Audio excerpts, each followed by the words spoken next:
There was a brief moment after the January 6th attack on the Capitol where everyone seemed to understand how potentially dangerous social media platforms could be when they were weaponized to try and end American democracy. Even Republican leaders like Kevin McCarthy understood it. According to the New York Times, just 4 days after the insurrection, he, quote, told other GOP leaders he wished the big tech companies would strip some Republican lawmakers of their social media accounts, as Twitter and Facebook had done with Donald Trump, saying, can't they take their Twitter accounts away too?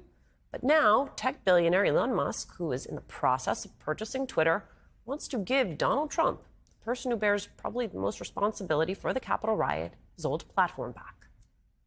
I do think that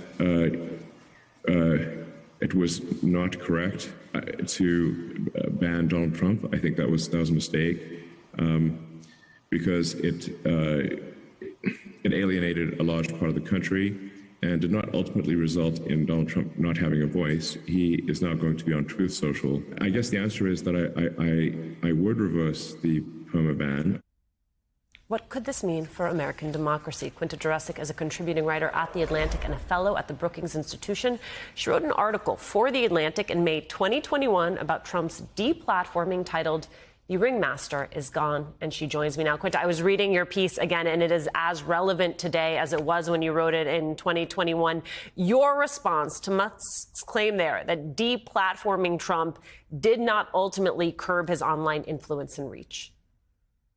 I think that's just not true. It's a little hard to put data to such a sort of a fuzzy question, but there have been studies, Signal Labs, which looks into these kinds of things, has done, looking into the media mentions of Trump after his deplatforming, and you see a really sharp downturn. If you look at Trump's social media endeavors like Truth Social, which Elon Musk mentioned, that's not doing particularly well. It really seems to be floundering. Trump's blog, which he tried before that, which was sort of Twitter, but he was the only one using it. He shut that down after less than a month because it wasn't getting enough readership. So I think it's pretty clear that, removing him from Twitter definitely led to a decrease in his influence. Now, query to what extent we can trace that to his loss of his Twitter account as opposed to his departure from the presidency, but the two certainly do seem to be linked. Understanding that it's hard to track influence, can you track disinformation, misinformation that he was putting out, or is that equally hard to quantify? Again, it's a little tricky. I'll point to Signal Labs also. So they looked at misinformation around the election, around the 2020 election in the period after Trump left Twitter, and saw a really sharp drop off. And I'm referring to a study here that was conducted immediately after he left. Now, it's a little hard to trace that to Trump specifically, because when Trump was removed from Twitter, there was also a huge content moderation on Twitter of a lot of accounts that were linked to QAnon, for example. So it's a little hard to say, what's Trump, what was all those other accounts. But again, after he leaves, you do see that downturn. Musk offered an alternative solution to a permanent ban today in his remarks. Take a listen. Even after he egged on the crowd who went to the US Capitol, some of them carrying nooses, you still think it was a mistake to remove him? I think if there are tweets that are wrong, they should, and bad, those should be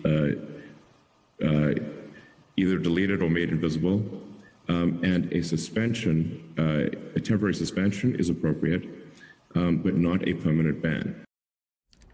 Tweet deletion, a temporary suspension, is any of that adequate? I think what we're seeing here is, Elon Musk said he wanted to purchase Twitter to return it to sort of its free speech roots, that he didn't like the way it was going about content moderation. And I think what we see here when he says, I'm potentially open to hiding tweets that are, in his words, wrong and bad, which is a pretty vague standard, you see that, he is implicitly embracing the idea that we don't want all speech on Twitter. We do want some amount of moderation. And I think what he's really doing here in terms of saying, well, maybe not a permanent ban, but hide some tweets, that's really just haggling over the price. He's essentially acknowledged that, Twitter should be engaging in some level of control over its platform, including potentially tweets by the president himself. I've got about 30 seconds. If Trump does return to Twitter, the implications of that.